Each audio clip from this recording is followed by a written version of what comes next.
Some people will be malicious towards you.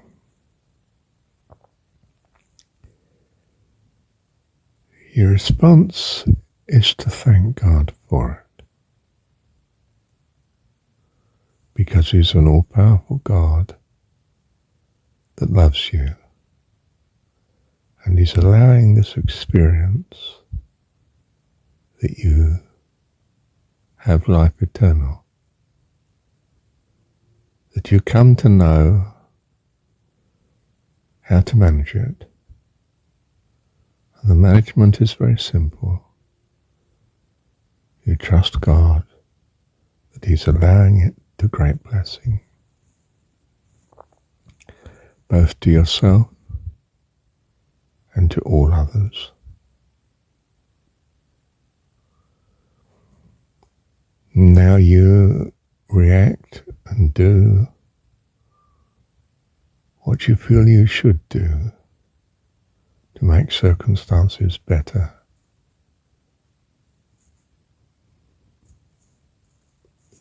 Now, this may be to continue in acts of kindness, or it may be to distance yourself from your adversary. And which it is will depend on third parties. In my case, my daughter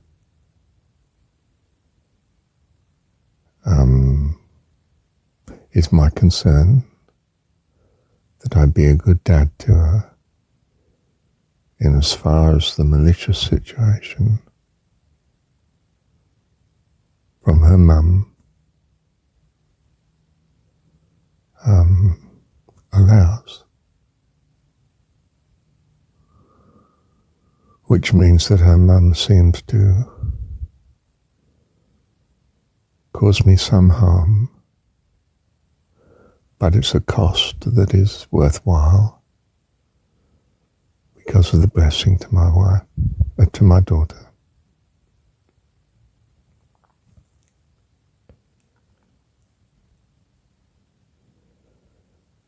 My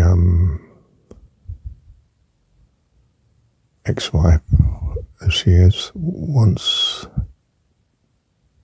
nothing of me except things that do in fact help her in what she wants.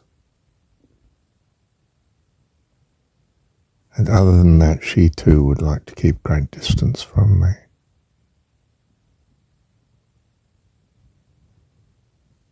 So, okay.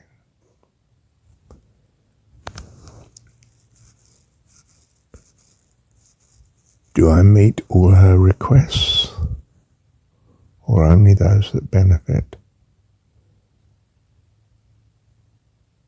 my daughter? Well, yes, I think that's it. Only those that benefit my daughter.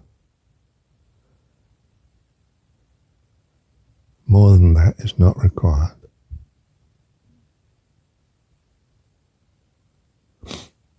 See, there's an understanding that we should bless those that curse us.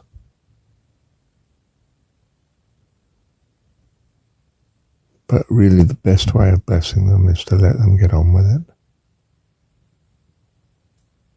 with you at great distance,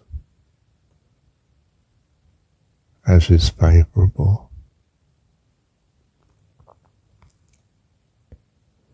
For you are not what they want in their life. They want you out of their life, except they have other inconsistent wants that they would like to be satisfied, and you are the one that might be willing to do it. So they ask you favours. Does this favour benefit my daughter, or just my ex-wife? Now, in choosing to be an ex-wife and not love, they are entering a situation where they don't have the right to ask favours of you, and are experiencing that handicap.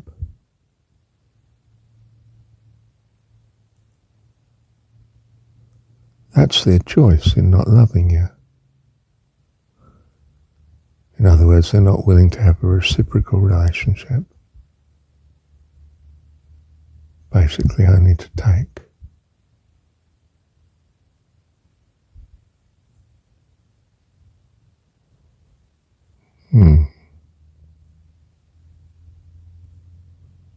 You see, they actually want a situation in which there is no love between you.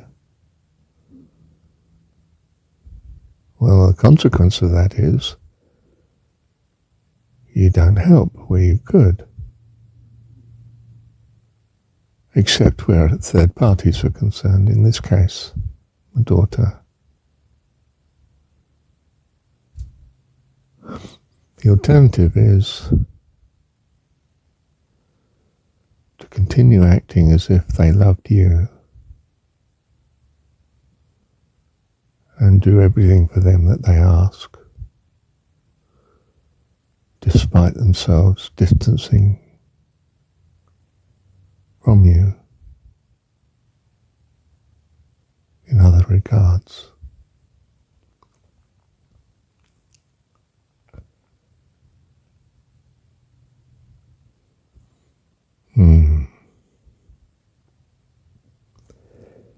You see, I don't think we should reward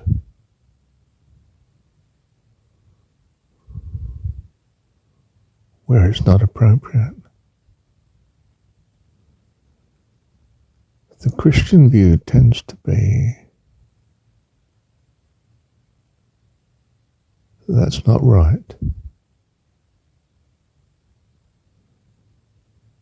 We should give,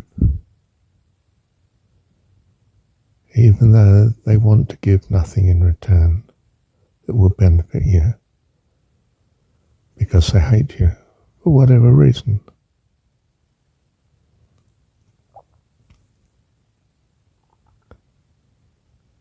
That's pearls before swine, isn't it?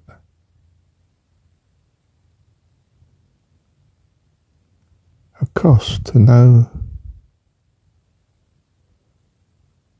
return, no validity. If you don't want the relationship, you don't have it. So you can't have the advantages of having such a relationship, of having a good relationship, because you actually want to be distant. And distance you have. And you ask, but you do not receive.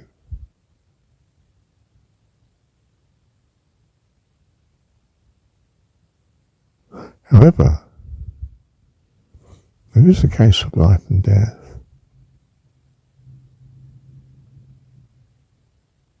Do I come to your aid?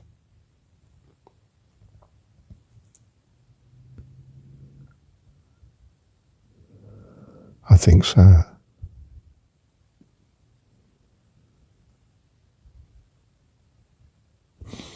So what I'm saying is that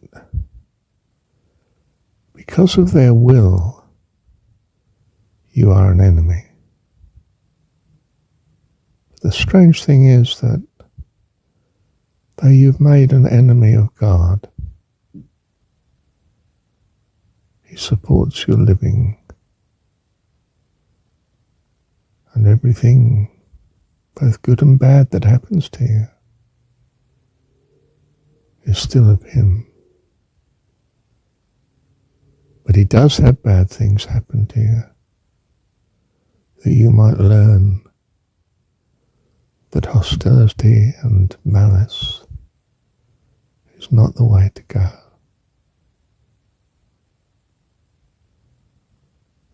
So quite simply, you are not favoured. You are not treated as priority where others are concerned.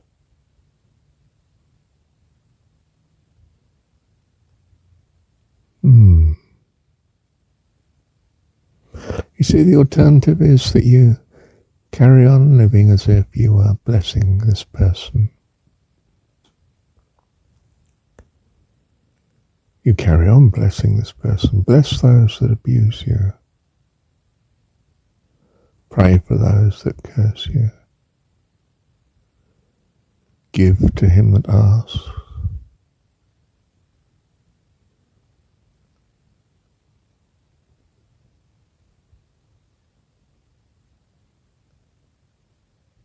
And yet we see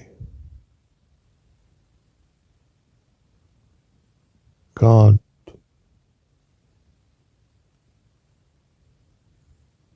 allowing unhappiness and consequence to come from malice and evil intent. That man may learn that's not the way to the kingdom of heaven. There are costs, there are consequences. Not to be malicious back, but to tell them they can't, they mustn't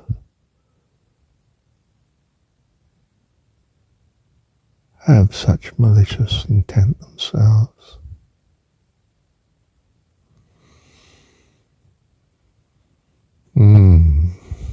I don't know.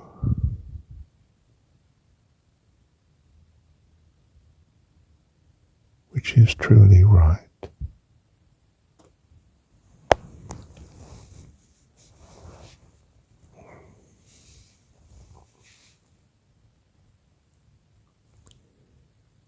You see, there is another view in the gospel as well. Let him be unto thee as a heathen man. Now that meant you treated him as a complete stranger. As strangers are rescued from dire straits, but they're not lived with. There was nothing about the Good Samaritan making sure you carried on having living contact with him. Only that when he passed that way again, he would reimburse the person who helped you recover, the innkeeper. More like a hospital, treating the inn as a hospital, isn't it?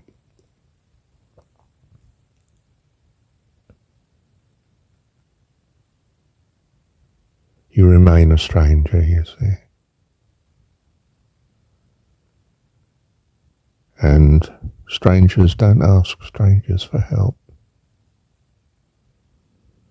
They cry out when they're desperate, that's different. And we rescue, the Samaritan rescues.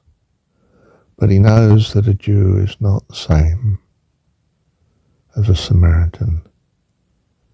And he keeps his distance in all other respects.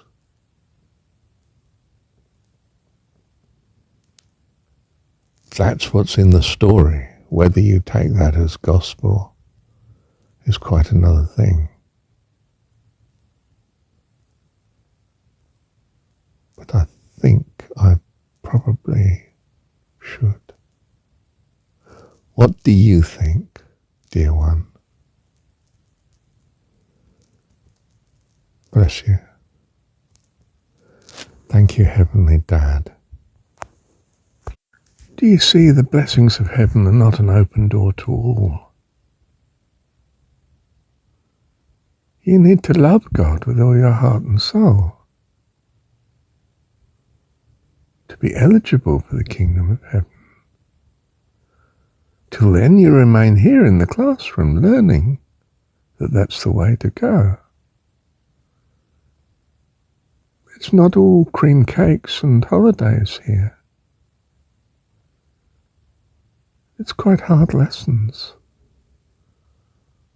They are transitory, thank God, and vanish into the past. as you distill from it the nectar of life eternal and graduate accordingly.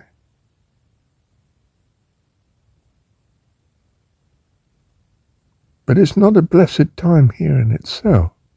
It's an experience of good and evil. And the evil is not good. And the good is not evil. But yes, it's true, we don't purpose evil to anyone. But we don't rescue where it's not appropriate.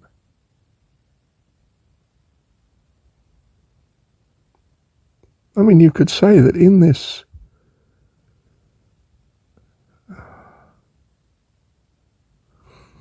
experience of the world, we do experience people dying, suffering. And from their point of view, an infinite disaster, because they want no God, there is no God.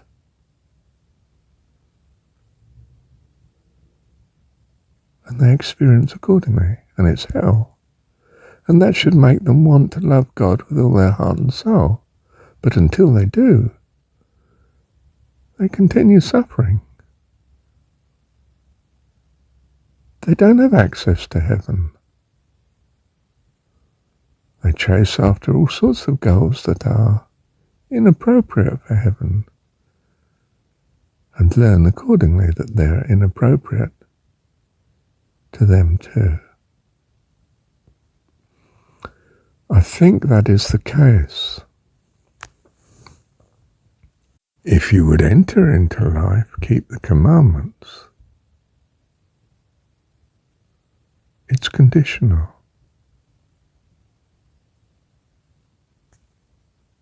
Life eternal is not unconditional love. It's extremely conditional. You're kept out of heaven until you truly value the relationship and love with all your heart, soul, and mind and strength may well follow then, of course.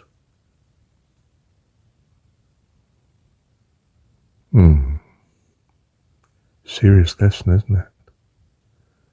Thank you, Heavenly Dad. Well, I would add here, in case I haven't added it elsewhere, but if the one that the Samaritan rescues in gratitude loves the neighbour that's rescued him, as Jesus would refer to the Samaritan as, well, then that's quite different. And we find that with God, don't we? If you choose to love God with all your heart and soul, well, you're rewarded with life eternal.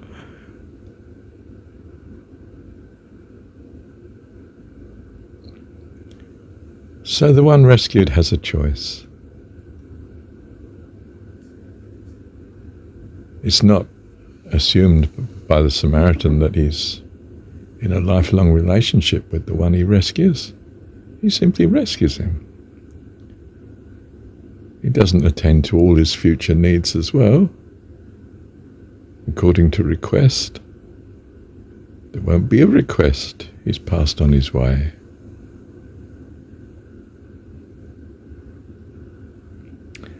Unless, of course, the one that was rescued comes to him and loves the Samaritan with all his heart and soul. Well, in which case that's quite different, isn't it?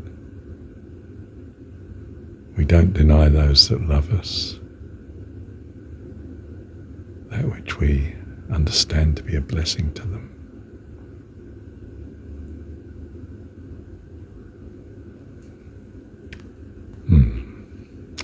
Thank you, Heavenly Dad.